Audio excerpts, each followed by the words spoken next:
Muy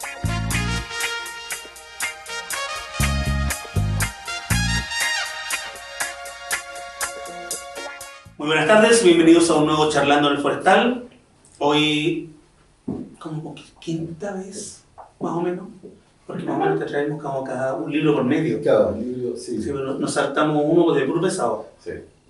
Estamos con Gabriel León, bioquímico, doctorado en biología celular y molecular, que desde ya hace algunos años se dedica exclusivamente a explicar la ciencia como divulgador en distintos medios y en plataformas de esas novedosas que yo no entiendo. Su nuevo libro, que es el que ustedes están apreciando acá, se llama ¿Qué son las emociones? Como siempre ilustrado por Paula Barbontín.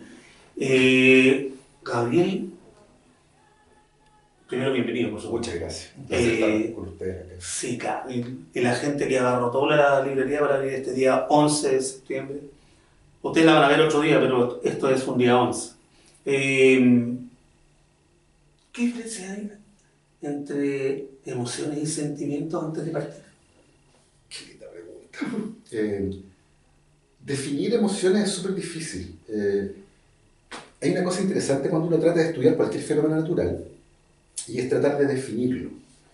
Y eso necesariamente implica cortarle las puntitas. Los fenómenos son complejos, tienen matices, pero cuando lo queréis poner dentro de un Excel en el fondo, lo queréis definir para poder estudiarlo, y sistematizar ese estudio, lo desarmas y le sacas algunos matices que son bien complejos, muy interesantes, pero que hacen que el estudio sea demasiado difícil. Dicho eso, uno puede hacer intentos por tratar de definir las emociones y cómo se diferencian de los sentimientos. Y una cosa importante es que las emociones, por consenso de estudio, se refiere a las manifestaciones psicológicas y fisiológicas que nos permiten adaptarnos de manera automática al ambiente. Mire qué bonito, cuántas palabras importantes hay ahí. Entonces, en primer lugar son manifestaciones, eso quiere decir que se ven, se sienten, se manifiestan. ¿Ya? Eso es lo primero. Psicológicas y fisiológicas, o sea, en la mente y en el cuerpo.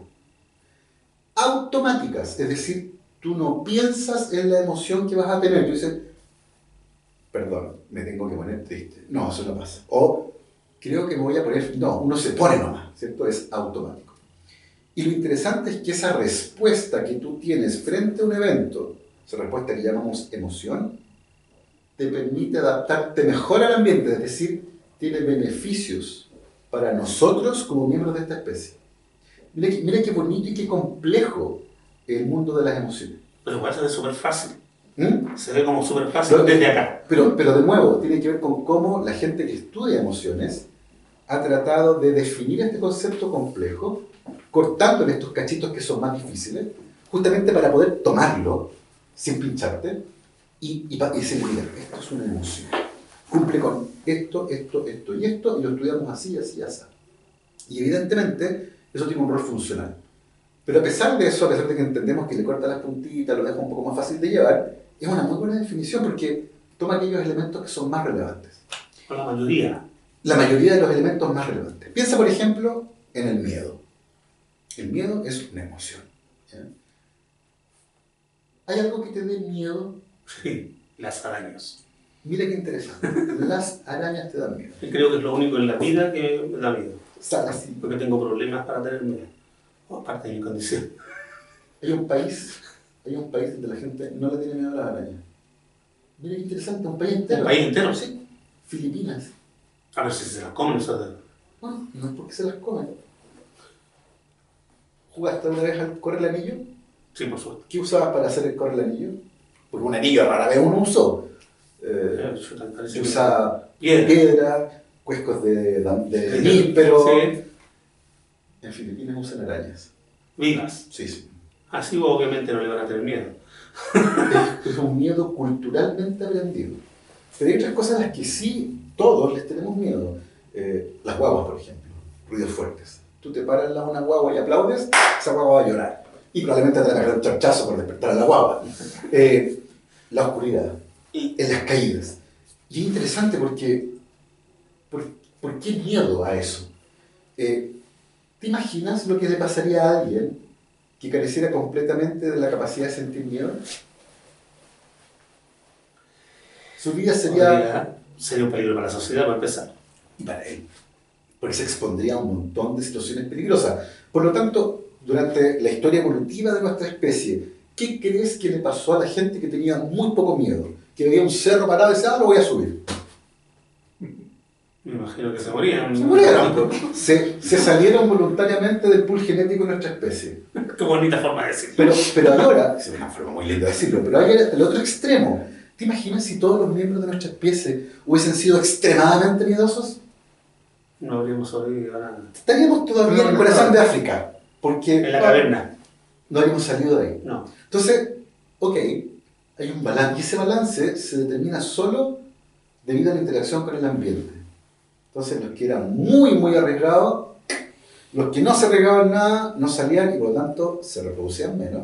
Y lo que quedó fue este pool de humanos donde esta emoción está representada con una dosis que te permite maximizar la adaptación a un ambiente. Ni muy cobarde, ni muy arriesgado. Hay casos muy bonitos sobre eso. Hay una mujer en el Reino Unido, cuyo nombre no conocemos, solo se conoce como un código, por razones para proteger su privacidad. Y esta mujer, debido a una enfermedad en particular, se le calcificó una estructura del cerebro que se llama amígdala. ¿Qué hablas en el libro? Tenemos dos amígdalas. Las amígdalas, que son estas cosas que tenemos acá en la garganta, y la amígdala, que también son dos que se encuentran a esta altura. La línea que va hacia adentro del ojo y la que va a la altura de la sien, o sea, más o menos a esa altura, una a cada lado del cerebro. Y la amígdala es el centro del cerebro que procesa los estímulos que tienen que ver con el miedo. Y como a esta mujer se le calcificó la amígdala, no le funciona. Y como no le funciona, no siente miedo. Entonces, es súper interesante cómo vive ella, porque la tienen que estar cuidando permanentemente para que no se muera, porque no reconoce situaciones peligrosas, entonces se mete en un montón de problemas. Y el otro caso que es muy, muy conocido, es de un señor que se llama Alex Honnold. Alex Honnold se hizo famoso porque hizo un documental que se llama Free Solo, que ganó de hecho el Oscar al mejor documental hace unos 6 años, más o menos 7 años. ¿Tú viste ese documental? ¿Free Solo te suena? No suena, pero no lo vi. Ya, yo lo vi. Yo terminé contracturado. Estaba así, apretado entero, porque este señor, el documental consiste que este señor es un escalador en roca. Esta gente que le gusta escalar en roca, ya, y escaló una roca que se llama el Capitán, que es una roca que está en un parque de Estados Unidos, parque Yosemite, y básicamente es un muro de granito de 1 kilómetro de altura. Y lo escaló a mano pelada, sin red, el tipo se caía y se mataba. Y el documental es eso, y tú mirás los camarógrafos del documental, están así, me quieren mirar porque es terrible. Y este señor, que se dedica a este deporte, que hace este tipo de cosas, le miraron el cerebro, tiene la amígdala menos activa. Entonces, efectivamente, siente menos miedo en algunas situaciones de esa naturaleza. Entonces, ¿por qué es interesante todo esto? Porque quiere decir que lo que sentimos y lo que definimos recién como emoción tiene un origen neurobiológico. Y eso es súper interesante porque quiere decir que tú no regulas lo que sientes, tú lo sientes. Y nuestra responsabilidad como seres humanos, como padres, como hermanos, como hijos, es aprender a entender esas emociones y administrarlas bien, gestionarlas, porque lo vamos a sentir. ¿Y por qué digo eso? Somos más o menos contemporáneos nosotros. Y cuando yo era niño, a mí no me lo dijeron, pero yo escuché muchas veces que a niños de mi edad le decían: los hombres no lloran. Los hombres no lloran, pero esos hombres no lloran. No, las niñitas lloran. Entonces imagínate lo terrible que es crecer. Te pasa algo, tienes ganas de llorar porque tienes pena y te dicen: no, los hombres no lloran. Y tú en tu cerebro dices: chuta, estoy sintiendo algo que no debería. Esos niños se convirtieron en adultos. Y hoy día son personas que gestionan muy mal sus emociones, porque emocionalmente los castraron, había ciertas cosas que no podían sentir, pero las sentían igual. Y por lo tanto, para poder sobrevivir en ese periodo de tiempo, tuvieron que aprender a ocultar esas emociones, y la única que podían manifestar de manera clara, porque era la masculina, ¿cuál era? La rabia. Entonces, son típico personas que tienen hambre, les da rabia. Tienen pena, les da rabia. Tienen rabia, les da rabia, porque es la única emoción que aprendieron a gestionar y que el ambiente no les cuestionaba. Entonces, me pareció que era súper interesante hablar de emociones. y cómo surgen de manera automática en respuesta a cosas que nos pasan y son vitales porque eso que nos pasa, esa respuesta psicológica y fisiológica, nos permite adaptarnos mejor al ambiente. Miren qué bonito. Y a diferencia de los sentimientos, tú puedes sentir ciertas cosas dependiendo del estado de ánimo, pero por ejemplo pueden ser gestionados por ti, es decir, producidos por ti. Tú generar una emoción en particular, por ejemplo, te pones a pensar en una película muy triste que viste y te va a generar sentimientos de melancolía, por ejemplo. Pero esa no es una adaptación fisiológica. En tu cuerpo no están generando cambios químicos que regulan lo que tú estás sintiendo. Tiene que ver con el día a día, con lo cotidiano, un sentimiento de lo que sea que tú puedas tener. La emoción tiene una estatura dentro de la regulación del cuerpo que es mucho mayor, porque gestiona tanto respuestas psíquicas como fisiológicas. Hay descargas hormonales, hay cambios en la conducta, se aprietan vasos sanguíneos, se abren vasos sanguíneos, se aprietan glándulas, se paran los pelos. El cuerpo responde a la emoción. El sentimiento está en una escala distinta. No tiene el ranking que tienen las emociones en cuanto al funcionamiento del cuerpo y el impacto que tienen en nuestra vida cotidiana. Mira, yo creo que este es tu mejor libro. Me encantó. Lo pasé chancho. ¿Hubo alguna historia que te identificara? Me pareció notable la historia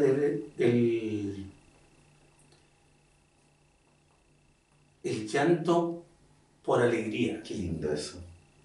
El desborde emocional. No puedo. ¿Cómo no? Yo no lloro por alegría. Me extrae. ¿Nunca he sentido esa lágrima que te corre de felicidad por... No puedo creerlo, este es un hombre sin alma. La alegría me produce una risa tan grande o otras cosas, pero no lloro. ¿Películas? Tampoco. No, con películas lloro. No, pero no películas tristes, donde la escena no es triste, es, por ejemplo, esas películas de... ¿Viste Billy Elliot? Sí.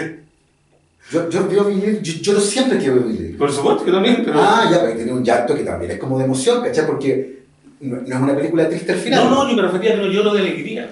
De tristeza lloro cada rato. Okay, yo lloro todas las películas. De emoción, y lloro, y me las lágrimas, digo así, acá. Si es que, y además tiene algo súper lindo, que es distinto sentimiento también, volviendo a la primera pregunta, para que no se nos olvide, que tiene que ver con cómo las memorias se fijan cuando van acompañadas de una densidad emocional distinta.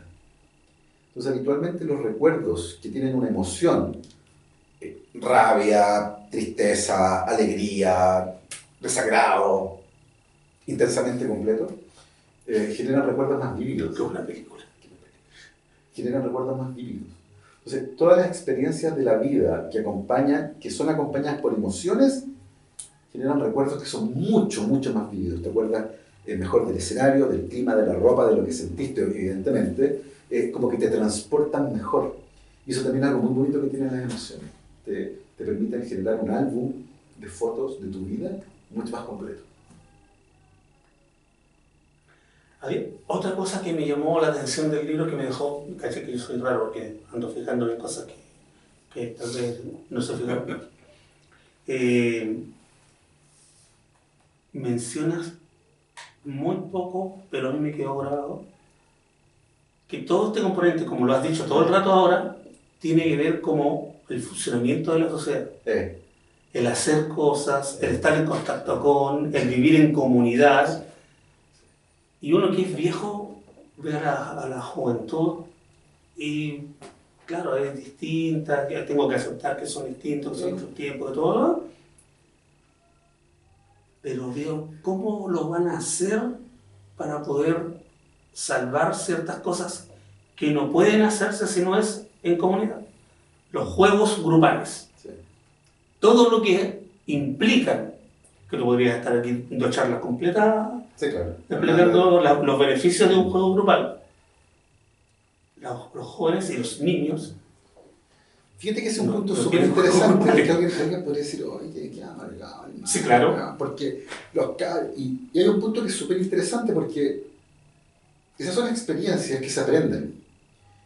Uno no nació y mágicamente te chantaron un pendrive y aprendiste a partir de la experiencia. La experiencia tiene esta cosa fantástica que te enseña habitualmente golpeándote, teniendo pena, o sea, te tienen que pasar cosas. El punto es, si te pasan menos cosas que impliquen cierto contacto con otras personas, vas a ser más torpe resolviendo problemáticas que requieren habilidades sociales. La pregunta es, si no las desarrollas jugando, si no las desarrollas en esta cosa que se producía en otra época, cuando uno jugaba en la calle y resolvía un conflicto porque uno lloraba y quería jugar y tú, uno aprendía, uno desarrollaba habilidades sociales que tenían que ver, por ejemplo, con la resolución de conflictos. Entonces la pregunta es, si no lo aprendes ahí, ¿dónde? Probablemente en la vida laboral. Y te va a tocar ese tránsito de tener que aprender a resolver conflictos mucho más grande, porque cuando eras chico no jugaste con nadie, o jugaste muy poco, o hubo poco conflicto. Entonces, yo tengo la sensación que son habilidades que tal vez van a aprender en contextos distintos. En nuestros contextos, esa habilidad se podía aprender en un entorno seguro. En el fondo, no iba a pasar nada muy malo si nos equivocábamos. Pero en un ambiente laboral, por ejemplo, puede terminar mal la cosa. Entonces, el costo que uno paga por aprender a resolver conflictos puede ser distinto. Tengo la sensación, igual que tú, de que hay ciertas cosas como que se han perdido un poco. Esto de juntarse, de convivir con personas que son distintas, que piensan distinto. Tenemos grupos que son tal vez más homogéneos. Y eso habría que ver si en el futuro va a tener algún tipo de costo social. Lo de la colaboración parece particularmente preocupante porque nuestra especie nace como una especie tremendamente colaboradora. La colaboración y la cooperación son fundamentales para entender a nuestra especie hoy. El problema es que además, a medida que la sociedad se hace más compleja, hay ciertos individuos que se hacen independientes de esa cooperación, porque acumularon tanto que les da lo mismo al resto. No necesitan de nadie, compran todo. Y por lo tanto, efectivamente, la cooperación deja de perder el significado que tuvo durante parte importante de la historia de nuestra especie. Y esos son cambios que yo creo que nos va a costar mucho entender cómo van a impactar a la sociedad en su conjunto. Yo creo que hay un factor relevante ahí que tiene que ver con cómo uno dentro de la casa logra educar a los hijos no solo para que sepan lenguaje, matemática, historia, ciencia, sino que también para que aprendan a expresar su mundo emocional. Porque somos animales emocionales, no somos 100% racionales. Tenemos un cerebro, lo usamos para algunas cosas, pero en otras las emociones son tremendamente importantes. Y son adaptativas, yo creo que eso es muy importante que no se nos olvide. ¿A qué me refiero con esto? Si tú vas caminando por el parque ahora, por ejemplo, y ves a un niño llorando, un niño que no conoces, ¿qué te nace hacer? Voy a ver qué le pasó. ¿Qué pasó? Si ese niño no llora, nadie lo ayuda. Por eso que es adaptativo. Porque si tú lloras, te ayudan y tus posibilidades de sobrevivir aumentan. Claro, hoy día en el parque, con la modernidad, como uno, pero desplázate 10.000 años atrás. El niño que no lloraba, moría. Porque sin un lenguaje, sin la habilidad de decir necesito ayuda, llorar se convierte en una forma de comunicación no verbal. Me pasa algo malo, tengo miedo, me perdí, estoy solo, tengo hambre. Y uno va y pregunta, uno va, pobrecito, lo llevará a algún lugar, le dará algo de comer. ¿Te das cuenta, no? Pero si no lloras, nadie se va a dar cuenta que hay un niño solo. Va a decir, estará bien, supongo, pues si no está llorando, está jugando ahí solito, sentado en una banca. Si de verdad le pasa algo y no llora, está liquidado. Por eso que son adaptativas además las emociones. Nos permiten adaptarnos mejor al mundo y aumentan tus posibilidades de sobrevivir. No sé si viste, anda circulando hace un par de días un video, ahora que te saliste de Twitter, no sé qué tan conectados estamos. Sí, no, Twitter lo dejé, está demasiado tóxico, sí. Una imagen de una conferencia de prensa en Suecia, si no me equivoco, alguien lo vio, de la ministra de Salud, que sí, se desmaya. Un día en el cargo. Claro, sí. Y la actitud y todos los comentarios, obviamente eran misógenos a morir, pero era... Los dos hombres no atinaron a nada y la única mujer que estaba presente se fue corriendo de lugar. Es que claro, es que la mujer aquí. Pero a mí lo que me llamó la atención es que de verdad yo creo que no es que la mujer, es que la persona que ha estado en una situación así va a saber cómo actuar. Sí, no, evidentemente. No respondemos todos iguales frente a las mismas situaciones. De hecho, el repertorio de respuestas que uno encuentra en situaciones estresantes como esa es súper amplio. Y van desde congelamiento, te quedas completamente paralizado, por supuesto, a él o la que es más ejecutivo o más ejecutiva y calcula, dice, ok, esto para acá, y hay un general, ¿te das cuenta? ¿No? O una general, alguien, tal director de orquesta que... Y obviamente eso es parte del espectro de respuesta que uno puede esperar. No quiere decir que uno sea más inepto que el otro, o necesariamente que esté mejor preparado que el otro. Son formas distintas de enfrentar conflictos, situaciones estresantes. Y a todos nos ha pasado. Yo creo que a todos nos ha pasado que de repente nos hemos paralizado. No sabemos qué hacer. Y te paralizas. Y hay otros que salen rápidamente y se chuta, es casi como si hubiera sabido lo que iba a pasar y lo tenía preparado. Bueno, y a lo mejor lo tenía preparado, era en su mente, o había ocurrido ya, o lo había ensayado. Porque hacemos eso los seres humanos, podemos en escenario, particularmente los que sufren de ansiedad, se ponen en escenario, por supuesto, se ponen en escenario de cosas que podrían eventualmente pasar y cómo actuarías. Y eso pasa mucho, entonces somos humanos, ¿sí? Es parte del espectro de respuestas que uno puede encontrar. ¿Cuál fue la historia que más te gustó? Y como me encantó cómo las describes, con la parte científica incluida. Sí. Juguemos a que nos describes una. Yo hay varias que me encantan.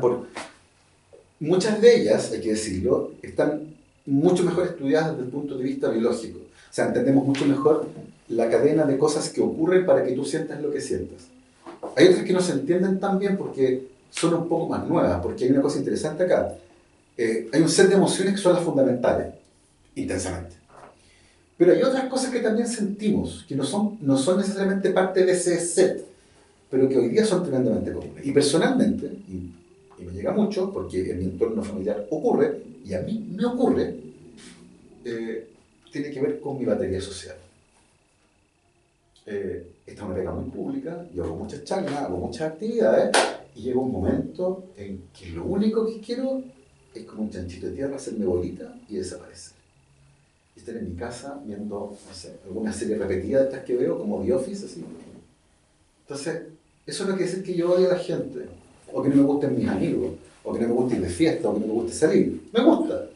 Pero hay un momento en el que la atención, el tener que hablar, esta cosa como... Porque eso es demandante desde el punto de vista social. Uno tiene que interactuar, tiene que conversar. Claro. Y de repente es como... Yo soy el que huye de las fiestas. El que se fue sin despedirse de nadie. Entonces, realmente cuando me canso, porque además, oye, me voy a ir, te dicen, oh, pero ¿cómo te vayas a ir? Quédate otra más, que no sé qué, y otra cosa. Entonces yo digo, no voy al baño, voy al baño, salgo del baño, tanto ahí, ¡wow! Y desaparezco. No me despido de nadie. Y el otro día me dice, oye, Gabo, no te vi, no, que me fui después, porque no sé qué cosa. Pero así nadie se molesta, yo no me molesto, no me molesto. Y desaparezco. Y eso pasa harto, esto de personas que en un momento no son antisociales, les gusta socializar, pero hay un momento en que están drenados, se acabó y necesitan retirarse. Estar solo un rato, bajar el volumen y después de nuevo volver. Y esa historia la encontré genial. Porque eso quiere decir que nuestra capacidad de socializar, que es súper importante, tiene ciertos límites. Y no somos todos iguales. Hay personas que son centro de la fiesta. Y están todo el rato para acá, para allá, pasan de una mesa a otra, bailan, sirven, está bien, no sé qué, la cosa, que cambia de la música, que la comida, que no sé qué, y están 8 horas así. 8 horas así. Y lo disfrutan y lo pasan súper bien. Y otros que llegan, no hablan, y escucha la historia, no cuentan historia, se toma su cosita tranquilo, y está también el que está entre medio, que es un poco más participativo, que cuenta historias, pero de repente se cansa. Porque nuestra dosis de herramientas emocionales para interactuar se acabó. Y esa historia en particular me gustó mucho, fíjate, por una cosa de cercanía familiar, y porque también me pasa a mí muchísimo. Y en cuanto a las que son más conocidas, diría yo, y que también tienen un componente muy cercano, está esta cosa de la ansiedad, que es un fenómeno que se estudia mucho más en tiempos modernos, y que tiene que ver con esta respuesta anticipatoria a algo que eventualmente podría ocurrir. Pero lo interesante es que esa anticipación no es feliz. No es, oh, si me gana la lotería, eso no es ansiedad. No, es lo otro. Y si salgo a la calle y me atropellan, ¿no? Y si uno empieza a repasar en la cabeza todas las cosas malas que te pueden pasar. Y eso efectivamente puede ser limitante en la vida de alguien. puede empezar lentamente a convertirse en un problema. Tú puedes tener un exceso. Porque te puede empezar a encerrar, puedes empezar a dejar de hacer cosas porque tu cerebro está en modo full predecir peligro. Que ojo, tiene un origen evolutivo súper claro. Porque si tú vas caminando por el bosque, ¿cierto? Y sientes un ruido en un arbusto, lo mejor que puedes hacer es pensar en lo peor. Hay un león. Porque si te equivocas y dices, no, es el viento. Y resulta que es un león. Desapareciste. Tus genes ya no están en el pool de la población, ¿cierto? Te sacaste solito de ahí. Entonces, esa anticipación de algo malo tiene un punto que es saludable. Te permite prepararte para un escenario que puede poner en peligro tu existencia en el planeta. Pero se nos va de control. Y hoy en particular hay muchos estímulos que hacen que se nos salga de control. Y una cosa interesante de la ansiedad es que funciona, entre otras cosas, a través de una hormona que se llama adrenalina. Y la adrenalina tiene algo súper interesante que se descarga en el cuerpo. Y ¿has visto esas mesas de control de las radios que están llenas de perillas? Sí, claro. Ya, la adrenalina agarra eso y ¡fum! Sube todo. Te prepara para dos cosas. Para luchar o para huir. ¿Ya? Luchar o huir. No es malo. Una o la otra, o me agarro hombro o salgo corriendo. Y la adrenalina hace, ¿cómo hace eso? Redirige la circulación sanguínea, por ejemplo. Para correr, ¿dónde sería bueno tener más sangre? ¿Qué? ¿Cierto? ¿Para qué quiero sangre en el estómago? Estoy digiriendo la web. No, estoy con una sopaipilla, espérame un rato. No. Y esto es automático, así que tú no decís, oh, ojalá que la sangre se fuera. No. Adrenalina a las piernas, para poder arrancar. Músculo en general, para poder luchar también. Y eso, ese flujo de sangre redirigido a las extremidades, genera en el abdomen, por el flujo de sangre que va hacia la periferia, una sensación de vacío. Porque efectivamente hay vacío, porque la sangre está dirigiéndose más, la están drenando. Y eso genera acá una sensación molesta, que es la sensación que describen muchas personas que tienen trastorno de ansiedad. ¿He visto a Pedro Pascal en las fotos o no? Está como Napoleón, con la mano acá. Eso porque ahí siente la ansiedad. Y ese dolor de guata que uno siente cuando te pasan algunas cosas, ese es tu cerebro preparándote para un escenario ficticio, futuro, que podría o no ocurrir, pero que es malo. Te está preparando entonces para un escenario como de batalla. Y esa es la sensación que tú tienes acá. Porque la sangre del cuerpo se está dirigiendo a otro lugar y te crea una sensación como de vacío. Es súper bonito cómo uno puede ir entendiendo lo que siente a partir de la acción de una hormona que se descarga automáticamente en el cerebro en respuesta a algo que pasó y te está diciendo, viejo, o apretáis cachete o nos agarramos combo, una de dos. Me encuentro fascinante. Quedamos todos fanchos, las ganas de salir arrancando. ¿Quién no las ha tenido? Claro, situaciones para arrancar. Por supuesto. No vamos a hablar de los últimos años, No, en general. Sí. Me gustó a propósito que estuvo bien denostado en su momento, tal vez porque no se entendió, el capítulo sobre los abrazos. Ah, sí, esa moda de abrazar gente que había, que era la... Yo hasta yo mismo me burlé de pero, ello. sí, ¿Tú eres de abrazo o no? Yo sí, yo soy muy de piel. Sí. Los latinos en general somos muy de piel. Yo una vez estaba en un congreso en Estrasburgo, que es un pueblo francés al lado, que de hecho fue alemán durante un tiempo, entonces como todo es alemán y la gente es media alemanota. Y estábamos saludando a la gente, y llegó una huchaca a saludar y yo le fui a dar un beso, como chileno latino, y la huchaca así. Y yo me sentí como mal, y me dijeron, no, nosotros somos así, pero los europeos no. Y fue como, cierto, ¿cachai? Como que no, esa cosa del beso muy cercano, no le gustó mucho esta cosa. Entonces, y es cultural también, porque uno aprende en la casa, esto del abrazo, que el beso, que no sé qué. Y el abrazo tiene algo súper entretenido, que esta sensación de estar, como que, no sé si se han cachado cómo uno se abraza, y como que lo que está fuera del abrazo, no está. Desaparece. Desaparece. En ese momento esas dos personas son uno. Ese abrazo como sentido. Porque además, los hombres tenemos la mala costumbre, esos abrazos de amigos del palmote, es como, ¿quién le saca el pulmón primero al otro? Una cosa así. Yo me refiero a este abrazo que es como, y que genera que el cerebro produzca una sustancia que libera y que hace que se genere un vínculo emocional entre esas personas. Entonces, es maravilloso todo lo que ocurre en ese momento. Es muy lindo. Y tiene que ver con este momento íntimo entre dos personas. El tiempo se detiene, el mundo desaparece y yo te abrazo a ti, tú me abrazas a mí y juntos nuestros cuerpos reaccionan. Están descargando cosas que le están haciendo cosas a nuestro cerebro en ese momento. Nos estamos regulando entre los dos. Y eso es súper lindo porque volvemos a lo que decías tú. Somos animales sociales. Los seres humanos no son islas, no andan dando vueltas solos. Todos nos necesitamos. Entonces, cuando uno establece esos vínculos entre las personas, lo que está haciendo es trabajar justamente con los vínculos comunitarios. Porque somos animales sociales. Necesitamos al otro. Y por eso es que es tan bonito esto de los abrazos. Es súper, súper lindo. Fue emocionante, me gustó. Oye, hablaste en 2 o 3 historias de esto de la regulación del cuerpo. Sí.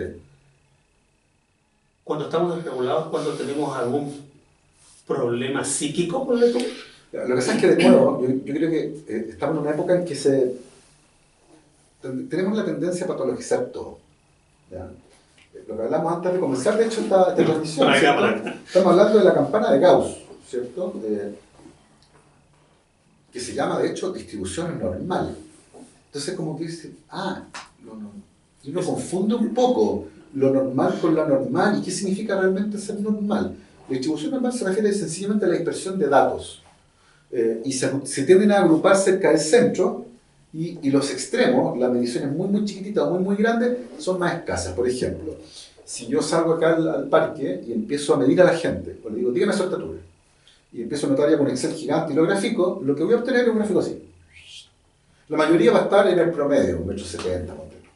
Y va a haber unos muy pocos que van a ser muy bajitos, normalizando por la edad, por ejemplo, y unos muy pocos se nos van a escapar de la norma, que van a ser muy altos, 1,80 m, 1,90 m, qué sé yo. Y esa es la distribución de estatura. Lo interesante es que esa distribución se da en cualquier cosa que tú quieras medir. Peso al nacer, estatura de conscripto, cantidad de goles hechos, lo que quieran medir. Ahí nos vamos abajo. Pero eso no quiere decir que sea lo normal. Lo interesante es que en el siglo XVIII este concepto se convirtió en un concepto molde. Uno tenía que encajar en lo normal. Yeah. Ese era el estándar moral y físico. Entonces ya no solo era un descriptor, era una norma. Tú tenías que ser como eso. Y ahí hubo un problema porque esto describe nomás el mundo. No te dice cómo debe ser. De hecho, puede cambiar. Porque si todo el mundo cambia, la distribución normal va a cambiar, ¿me cachai? Entonces, no es normativo, es descriptivo. Pero nos obsesionamos con que era normativo. Y ahora me dicen, no, es que yo soy un poco anormal. Entonces, volviendo a las emociones, ¿qué es lo normal ahí? Lo normal es sentir. Lo normal es sentir. Lo extraño es no sentir. ¿Por qué? Porque sabemos que no sentir se asocia con una menor adaptabilidad al entorno. Y eso puede ser incluso peligroso. ¿Ya? Pero ocurre. ¿Ya? Está dentro de lo que uno espera cuando uno analiza el rango de respuestas de las personas frente a ciertos hechos. Y evidentemente, la forma en que nosotros individualmente manifestamos esa emocionalidad es distinta. Y algo que a mí me produce alegría, a ti puede que te provoque indiferencia, no te hace nada. ¿Por qué? A pesar de que los dos somos seres humanos y tenemos un sistema biológico que evolucionó para responder a eso, porque también está la experiencia personal. Y tu experiencia personal fuertemente incide en la manera en que tú vives las emociones. Y eso puede ocurrir en el larguísimo plazo. O sea, puede haber cambio en la estructura del cerebro y tu forma de responder al mundo cambia completamente. Entonces, es normal ver en las personas respuestas emocionales distintas a los eventos. Eso es lo primero. Y lo segundo es que habitualmente, cuando uno observa una respuesta emocional en alguien, supongamos que esta señorita acá se enoja y tira lejos la cartera. Supongamos. Y alguien podría decir, ¡ay, cacha la mina loca! Así como, ¿qué está pasando? Y es ahí donde entra lo realmente importante. Todos los que están acá, tú, yo, todos ustedes, andan con una mochila. La mochila invisible. la mochila invisible de las cosas que te están pasando. Yo venía caminando ahora hacia acá, yo siempre hago estas cosas, estos ejercicios mentales, y yo me imaginaba a la gente con poleras blancas, con un estampado que dijera, me estoy divorciando, me acaban de despedir, murió mi perro, mi abuela está agonizando, mi madre tiene cáncer. ¿Te imaginas cómo sería el mundo? Tienes que nombrarte una cosa más. No, pero pensando justamente en por qué hay gente que responde de manera distinta. Oye, pero lo que le pasó. Entonces, no le andamos diciendo al mundo, oh, estoy súper contento, como que me pasó. Y tampoco el otro, de, oh, no, estoy muy triste, se murió mi gato. Y eso influye en cómo nosotros interactuamos en el día a día. Entonces, tiene que ver con el hecho también de reconocer que los otros, mira la estupidez, a los otros les pasan cosas. Obvio que le pasan cosas, ¿cierto? Es obvio que le pasan cosas, pero se nos olvida. Entonces cuando vemos la respuesta y en vez de decir, ¿qué le estará pasando a Mario? ¿Estará teniendo un mal día? ¿Estará con algún problema? Decimos, oye, Mario, súper bueno, ¿cachai? Mira, se enojó por esta tontera, qué sé yo, y como... Y dicen, no, porque yo no tengo idea de lo que lleva cada uno en su mochila. Entonces, es también un llamado a la empatía. Que curiosamente hoy es un concepto que en ciertos círculos es despreciado. Y eso me parece preocupante también. Ayer en Estados Unidos hubo un incidente terrible. Le dispararon a una persona, un influencer de extrema derecha, un hecho terrible. Y parte importante de esta animadversión hacia su figura tiene que ver con algunas cosas que activamente dice, sin justificar que alguien le dispare por eso, porque matar a alguien por sus ideas es tremendo.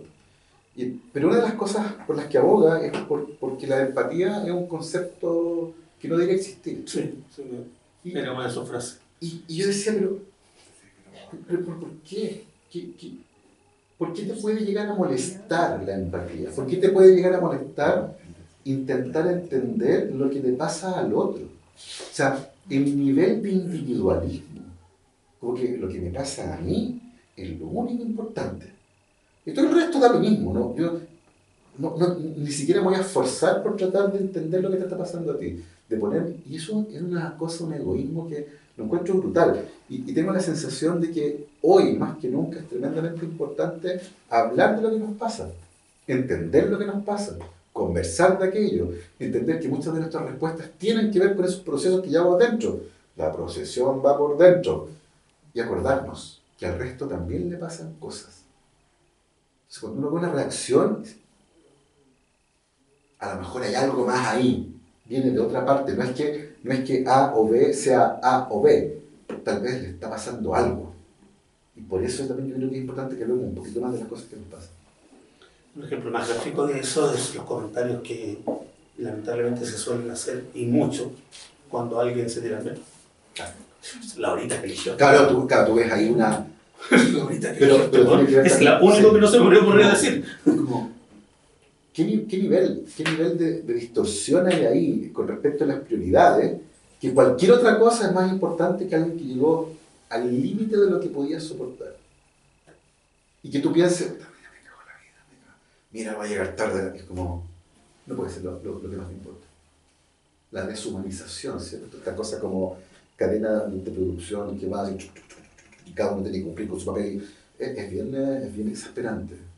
Por eso yo creo que es interesante hablar de emociones. Por eso te decía que es lejos tu mejor libro, porque además está muy bien explicado. Lo entendí. Ese es el nivel de fácil. Pasamos la prueba. Bueno, como dijimos que teníamos que conversar y en honor al tiempo, es el momento de que conversemos. ¿Alguien quiere hacer comentario, pregunta? Es el momento de hacerse famoso. Sí, me pueden preguntar lo que quieran, no tiene que ser del libro necesariamente, Ya. Pero idealmente que sea del libro, Sí, porque pero... para eso nos juntamos acá a Sí, no, conversar en el espacio a 4 de la forestal. mañana. Sí. Por favor, jóvenes. En cuanto a las emociones, no solo el circuito de respuesta automática, sino también hoy día está bastante estudiado y repetido la idea de que el recuerdo de la emoción vuelve a impactar en el cuerpo porque el cuerpo no discrimina correctamente entre la emoción frente al estímulo original y la emoción frente al recuerdo del estímulo. Sí. A partir de eso surge toda una nueva forma de enfrentar el trauma, Sí. que hoy día está muy en boga. ¿Lo ves, lo tocas en el libro? En este libro en particular no, pero estás muy bien informado porque efectivamente hoy día quienes estudian el estrés postraumático, por ejemplo, están justamente tratando de enfrentarse a una situación que es bien compleja. Si ocurre algo que es traumático, se va a generar un recuerdo y una emoción. Y debido a que el evento es traumático, es fuerte, es doloroso, es emocionalmente intenso, ese recuerdo, lamentablemente, va a ser extremadamente vívido, porque se formó en un ambiente de alta emocionalidad. El punto es que ese recuerdo, que viene de la mano sí o sí con su emoción, cada vez que sea recordado, viene de la mano con la emoción. El estrés postraumático no se produce porque tú te acuerdes que te pasó algo malo. El estrés postraumático se produce porque revives el evento con la carga emocional que tuvo en ese momento. Vuelve a sentir lo mismo. Y si alguien murió, va a morir cada vez que lo requiere. Es terrible. Y hoy hay esfuerzos por, entendiendo que eso ocurre así, hay esfuerzos por separar ambos fenómenos. Hacer que el recuerdo no traiga la emoción en el momento en que tú lo visualizas.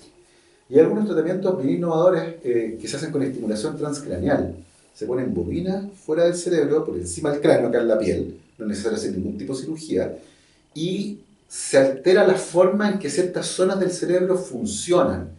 Y lo que busca ese tipo de terapia o de tratamiento es tratar justamente de hacer esa desconexión entre el recuerdo traumático y la emoción traumática. La idea no es que tú te olvides, ¿ya? No es el eterno resplandor de una mente sin recuerdos. Te vas a acordar igual del evento, del choque, de la caída, de lo que sea. Lo que va a cambiar es que ya no va a tener ese estímulo emocional que tenía antes. La carga. La carga, el estrés, la pena, la angustia, qué sé yo, todo lo que rodeaba eso. Entonces te va a permitir por fin recordar de una manera que es mucho más segura para ti, porque no está asociada con esa carga emotiva que tuvo originalmente el recuerdo. Hay aproximaciones también farmacológicas, pero se está trabajando con... hay una época súper interesante en esa área en particular porque hay muchos compuestos químicos que por el nivel regulatorio que tenían, no se hacía mucha investigación al respecto. Y pasaba eso con un poco los alucinógenos, drogas de la familia del LSD y también de la psilocibina. Y se están empezando a utilizar en esos ámbitos en particular donde había muy pocas alternativas terapéuticas.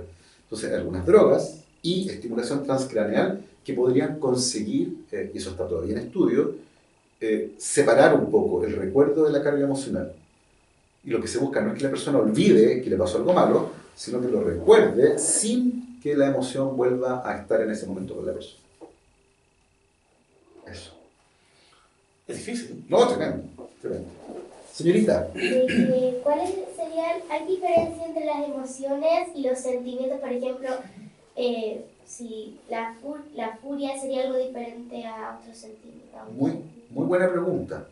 De hecho, Mario me la hizo en un momento antes de empezar. Tiene que ver con cómo uno define cada cosa. ¿Ya? Una cosa interesante de esa definición es que las expertas y los expertos han consensuado, se pusieron de acuerdo y dijeron, mira, la emoción se caracteriza por varias cosas. Y una de las importantes es que es automática, o sea, tú no puedes regular las emociones, te pasan nomás, duran poco, tienen un componente psicológico y otro fisiológico, o sea, te pasan cosas en la cabeza y en el cuerpo, pero además son importantes para adaptarte al ambiente. Te voy a dar un ejemplo, que fue el mismo ejemplo que le di a Mario, que yo creo que funciona bastante bien. No sé si lo alcanzaste a escuchar. Si vemos a un niño llorando en el parque, lo más probable es que yo lo mire y me acerque a preguntarle qué le pasa, ¿cierto? O sea, está llorando, digo, le pasa algo, y me acerco y le pregunto. Imagina que ese niño estaba perdido, ¿ya? Entonces me dice, no, ¿qué te pasó? No, me perdí. Ah, yo te ayudo, ven. ¿Cómo se llama tu mamá? Llamemos a alguien, no, viene un carabinero, ahí lo llevo, que sí, lo ayudo. ¿Qué pasa si ese mismo niño está perdido y no llora? ¿Alguien lo va a ayudar? Probablemente no, porque no lo manifestó. Exactamente. La gracia de las emociones es que es una forma de comunicación no verbal. no tienes que decir lo que te pasa, yo te veo y digo, ah, aquí hay algo raro. Y esa es una de las características más importantes de las emociones. Te ayudan a sobreponerte a ciertos problemas, ayudan a que te vaya mejor, generan vínculos con la sociedad. Si tú estás contento y te ríes, y viene alguien más y tú le explicas, se ríen juntos, van a generar un vínculo. Y eso es muy bueno. Si te llega a pasar algo malo, cuentas con alguien. Puedes compartir también lo bueno con esa persona. Entonces, una de las claves de las emociones, y que le hace distinto a los sentimientos sencillamente, es que nos permiten adaptarnos mejor al ambiente. Maximizan nuestras posibilidades de tener vidas largas. Eso. Larga vida de los sentimientos. Por supuesto que sí. A las emociones. A las emociones. No, lo de los sentimientos. ¿No? ¿Tampoco? La gente no está comunicativa hoy día. Hay un sentimiento. Yo iba a interrumpir delante, Pero por favor interrumpa. No, delante. Entonces ya como que se me olvida. Por eso tiene que interrumpir. Claro. Para que no se nos... Esto como en la escuela, te daste la mano. Bueno, yo quiero decir entonces al final que me parece súper interesante poder hablar de emociones. Sobre todo entender que yo me acuerdo de haber tenido 12 o 13 años, mucho rato ya, y haberme dicho a mí mismo, ojalá que nunca se me olvide cómo me siento ahora. Este ruido en la cabeza de estar creciendo, el cerebro acomodándose. Porque, ojo que durante la adolescencia el cerebro se reestructura, hay cambio físico en el cerebro, es una cosa pero tremenda. Y ese ruido mental tiene que ver un poco con eso. Que no se me olvide esto, porque después uno crece y dice, estos cabros, no, están pasando cosas aquí arriba. La famosa empatía, ¿cierto? Que no se me olvide el resto. Pero sobre todo entender que las cosas que nos ocurren, que generan respuestas emocionales, nos generan respuestas emocionales. Tenemos que aprender a vivir con ellas, a entenderlas, a tener claro que son parte importante de nuestra vida, que nos ayudan a generar recuerdos que son duraderos, que generan lazos de colaboración entre las personas y que todo el mundo siente. Y que esa idea ridícula que se escuchaba en el pasado, ¿cierto? Que había ciertas emociones que uno no podía sentir, es una forma terrible de hacer que alguien crezca convencido que su repertorio emocional tiene dos cositas nomás. Nos pasan cosas, no podemos regularlas, es importante que conversemos de ellas, que aprendamos a manifestarlas, porque somos animales racionales, sí, pero no somos 100% racionales, somos también animales emocionales. Y esas son las historias que están acá en el libro. No vamos a irnos porque me acabo de acordar que me dijeron que no se me podía olvidar preguntarte. Las emociones medidas, como lo haces en el libro y como las explicas, ¿son iguales por sexo? Oh, mire qué interesante. En general, las diferencias individuales son más relevantes que las diferencias que uno puede hacer por grupos. Es decir, si yo hago un promedio de la emocionalidad masculina y femenina y dan resultados, qué sé yo, puedo compararlo, pero si tomo dos individuos del mismo grupo, dos hombres, por ejemplo, los comparo, puede que la diferencia entre ellos sea mayor que la diferencia entre grupos. Entonces, las diferencias individuales son probablemente más relevantes que las diferencias grupales. ¿Por qué? Porque las emociones, entendiendo el rol evolutivo que tienen, responden básicamente a las mismas tensiones ambientales. Nos preparan para huir, nos preparan para correr, nos generan vínculos sociales, generan apego, y eso está presente de manera pareja en hombres y mujeres. Por lo tanto, tiene que ver más bien con nuestra especie. Tengo la sensación de que las diferencias en las manifestaciones emocionales frente a los hechos son más relevantes cuando uno compara entre individuos que entre géneros. Es una cuestión social y tal vez actual, el cómo las manifestamos. Sí, y cada persona independiente de su género, pero están ahí. De una manera distinta, y están ahí porque lo que generó la aparición de esa respuesta está en el ambiente y fue parejo para todos. Mira tú, esa no me la esperaba. Te dije que era su capítulo de eso. Sí. Si nadie más tiene preguntas, joven. Sí, por favor. Me quedo dando vuelta eso del miedo. no sé si sea como muy dispersa la pregunta, pero ¿qué pasa con la gente que no le tiene miedo a cosas que supuestamente tendrían que darte miedo?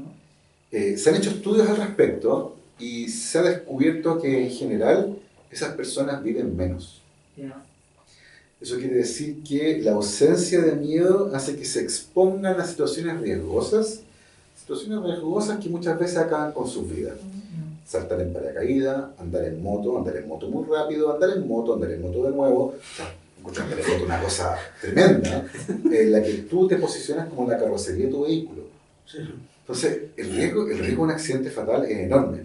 Y de hecho son conductas que habitualmente ciertas empresas toman en cuenta a la hora de recibirte como cliente o no. ¿Qué empresas? Las compañías de seguro. Al tiro. Porque si tú quieres asegurar tu vida y tú mismo la vas a poner en riesgo, no, yo no quiero eso. O te voy a cobrar más caro porque tu posibilidad de morir es mayor. Entonces, efectivamente, hay estudios en los que se ha analizado el comportamiento de las personas frente a los escenarios riesgosos y efectivamente aquellas personas que manifiestan menos miedo tienden a vivir menos porque se autoexponen a situaciones que son más riesgosas. Eso. Yo lo pensaba igual en el ámbito como laboral, quizás, no sé, los que trabajan Claro, en China o... Eso es súper heavy porque al final, ¿cuántos de ellos eligieron ese trabajo porque no les daba miedo? ¿O cuántos tomaron ese trabajo porque era lo que había y se acostumbraron a eso? Yo jamás elegiría un trabajo que implique trabajar en altura. No, por eso. ¿Cachai? No, pero alguien lo tiene que hacer, o sea, alguien limpia los vidrios de los edificios, alguien se sube a cortar árboles. La pregunta es, ¿eligieron ese trabajo porque les gustaba el escenario o era un trabajo que había, les pareció interesante y aprendieron a manejarlo? Que son dos cosas completamente distintas. ¿Es posible que personas que sienten menos miedo elijan cosas más riesgosas? Sí, de nuevo. Hay estudios que muestran que efectivamente esas personas son las que saltan en paracaídas, andan en moto, escalan sin cuerda, logran manejar eso mejor, pero sobre todo no hay miedo. Entonces, toleran mejor escenarios que al resto le producirían un rechazo natural. Sin embargo, creo que hay una mezcla de factores que es difícil de generalizar, particularmente en el caso de los trabajos.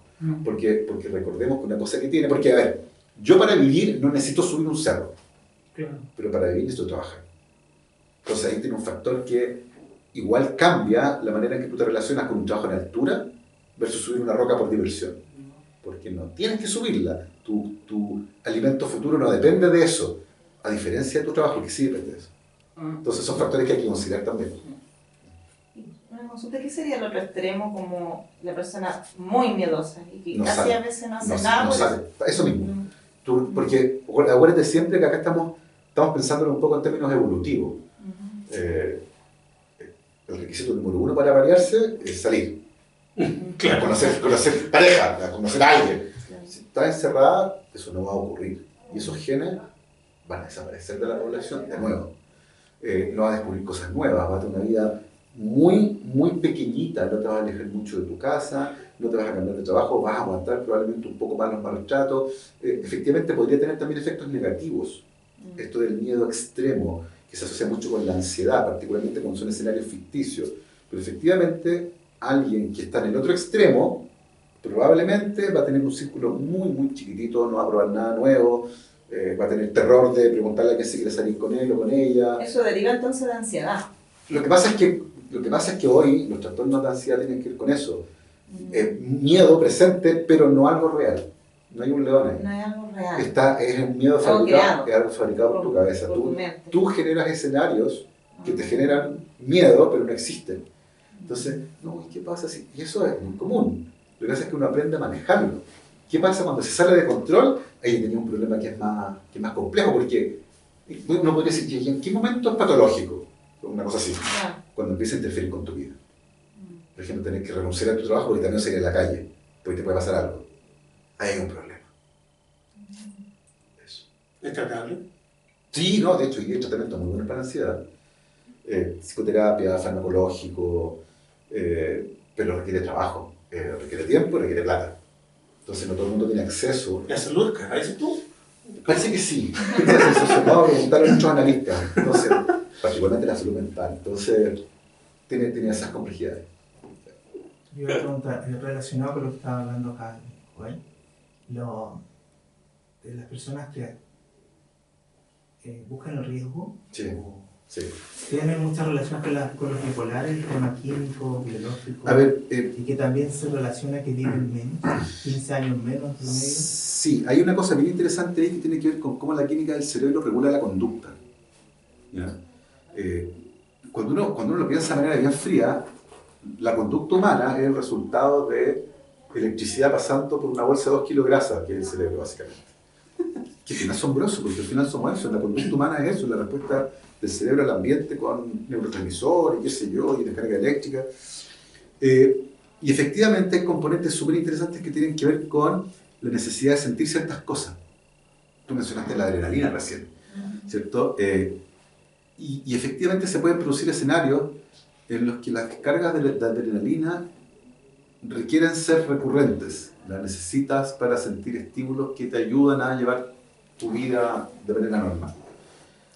Lo que eventualmente podría tener algunos paralelos con la adicción a las drogas.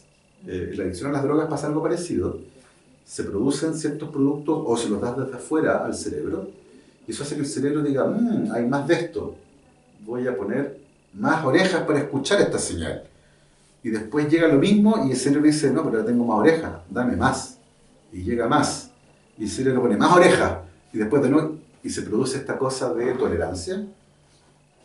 Requieres aumentar la dosis y esto se requiere más en el tiempo. Y eventualmente eso podría pasar también con la adrenalina. En el fondo, el funcionamiento adecuado de tu cuerpo requiere un nivel que después de un tiempo hay que ir subiendo de a poquitito. Y efectivamente uno podría encontrar diferencias individuales en esa respuesta. Y tener ciertas personas que por distintas razones, eventualmente, se expongan a esos escenarios para mantener ese nivel mínimo que les permite funcionar bien. Y de nuevo, ¿cómo los detectamos? Porque se exponen a escenarios riesgosos. Viven menos. Son los que andan en moto y se fracturan 1, 2, 3, 4, y siempre siguen andando en moto porque es parte de, ¿me cachai? Sí, hay componentes de eso también vinculados con ese tipo de conducta. ¿Y eso igual se puede hacer un cambio conductual nada más? ¿O tiene que haber Lo que pasa es que medicamento? Lo que pasa es que en primer lugar te tiene que molestar. Claro, para que si no busques se ayuda. da cuenta. Entonces, si no hay una intervención familiar que le diga, ¿sabes qué, Patito? Necesitamos ayuda pero cuesta, tiene ese componente complejo. Tú no puedes obligar a nadie a buscar ayuda. Pero en el caso de que la persona quiera. Sí, eventualmente hay formas. ¿Tiene que haber un fármaco o algo más? Yo creo que cuando la química del cerebro está alterada, es muy probable que necesite un tratamiento farmacológico. Muy probable. De lo contrario, los efectos desagradables de retirar el estímulo pueden ser gigantescos. Los famosos síndromes de retirada, que se vinculan un poco con tanto adicciones como eventualmente descargas anormales de cosas en el cerebro. Entonces, el acompañamiento médico es fundamental, tanto con psicoterapia, pero probablemente también en muchos casos con fármacos. Pero insisto, la persona debe tener ganas de salir de ahí. De lo contrario, es difícil. Además, el espectro de conductas, ¿Sí? de factores que determinan Absolutamente. ese tipo de respuesta es enorme. Los delincuentes suelen tener, es decir, el tipo que vive del delito suele tener algún trastorno de personalidad. Y los trastornos de personalidad son egosintónicos, o sea, el tipo no tiene ni una noción de que no se siente mal. Sí. Por lo tanto, va a reincidir en la conducta y efectivamente la gente que vive del delito tiene una expectativa de vida muchísimo más baja y sus hijos también. Sí. Aunque no vivan de eso, Sí. tienen una expectativa de vida mucho más baja también. Es tremendo. E ir discriminando la cantidad de factores que generan eso es enorme. No, es difícil, súper difícil. Tanto los genéticos como los ambientales. Ya, Joven, vamos, encantado. la cámara. ¿Por qué alguien tendría que comprar este libro y no otro? ¿Qué le va a pasar si lo lee? Queridos, ¿Qué emoción va a sentir? la invitación es, por supuesto, a entendernos como seres complejos, racionales y emocionales, bellamente ilustrado, como siempre, por mi querida Paula Balbontín. Nos va a ayudar a entendernos mejor, a entender al resto también, a hablar de emociones, a hablar de lo que nos pasa, que muchas veces como socialmente mal visto, ¿cierto? Oye, ¿cómo estáis?